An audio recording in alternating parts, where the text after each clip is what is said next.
Halo semuanya, perkenalkan aku Nora Shawntarakila dengan NPM akhir 0045. Dan aku Nadifa Sayyida dengan NPM akhir 0108. Memperkirakan peluang viralnya konten di media sosial berdasarkan jumlah interaksi awal menggunakan pendekatan distribusi Poisson dan distribusi eksponensial. Pernah gak sih kalian buat konten? Video B baru di-post 10 menit lalu tapi langsung rame, sedangkan video A yang udah di-post dari minggu lalu masih sepi. Padahal mungkin aja kalian lebih ngasih effort buat video A. Orang bilang viral itu hoki. Emang sih, tapi ternyata viral bukan cuma soal hoki. Dia juga soal threshold. Hoki mungkin hadir sebagai pemancing di menit-menit pertama kalian post konten tersebut.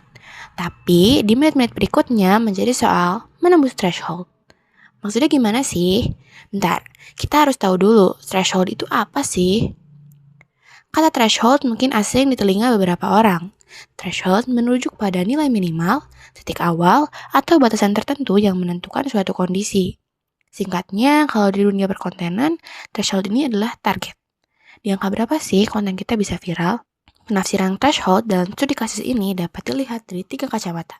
Kacamata pembuat konten, kacamata penikmat konten, dan kacamata algoritma. Dari ketiga kacamata tersebut, masing-masing memiliki angka threshold yang berbeda agar suatu konten dapat dikatakan viral. Misal, bisa aja aku bilang konten viral itu kalau menembus 1000 likes. Sedangkan kalau menurut kalian, bisa di angka yang lebih lagi kan? Atau menurut algoritma bahkan bisa lebih lagi. Sekarang pertanyaannya, gimana sih kita bisa tahu apakah konten kita ini bisa viral apa enggak? Bisa nggak sih kita tahu peluang konten viral itu berapa persen? Jawabannya, bisa banget. Dengan pendekatan distribusi Poisson dan distribusi eksponensial. Gimana sih? Kata-katanya asing nggak sih? Jadi langsung aja kita bahas satu-satu dengan analogi ala seniman. Pertama, kita bahas dulu tentang distribusi Poisson. Apa sih distribusi Poisson? Distribusi Poisson adalah distribusi probabilitas diskrit yang digunakan untuk memodelkan jumlah kejadian yang terjadi dalam interval waktu, ruang, volume, atau jarak tertentu. Ibarat kamu seorang seniman, kamu bisa pakai distribusi Poisson ini buat menghitung berapa persen peluang sekian orang datang ke art galerimu dan lihat hasil karyamu itu. Untuk mengetahui peluang bahwa orang yang datang tepat sebanyak X, tidak kurang dan tidak lebih adalah menggunakan dengan X adalah jumlah yang ditentukan, lambda adalah rata-rata kedatangan, dan E adalah konstanta.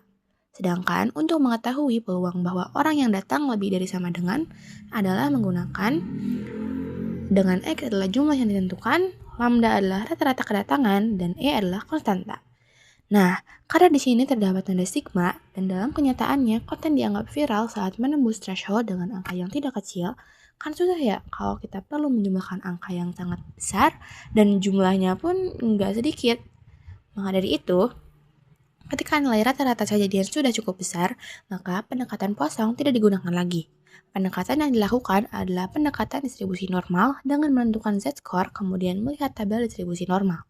Perhitungan z-score menggunakan rumus terlampir dengan X adalah jumlah yang ditentukan dan lambda adalah rata-rata kejadian. Biar lagi ke gambar, kita langsung terapin ke contoh yang dekat sama kehidupan sehari-hari aja yuk.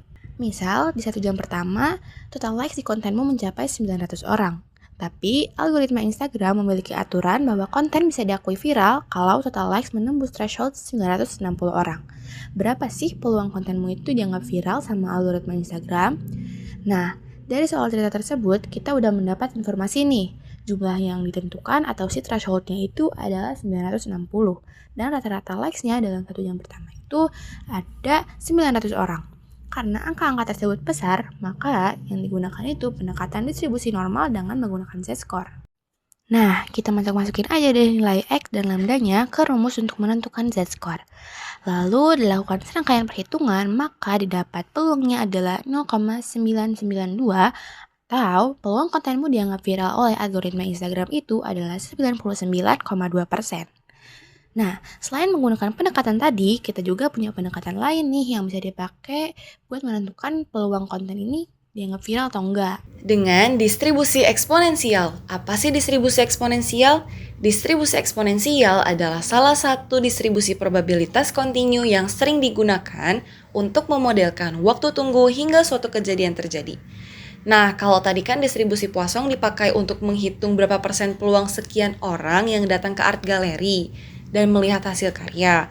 Kalau distribusi eksponensial ini lebih dipakai untuk menghitung berapa persen peluang orang yang selanjutnya datang ke art gallery dalam waktu yang sudah ditentukan. Untuk mengetahui peluang orang selanjutnya yang datang tepat di waktu X adalah dengan rumus berikut.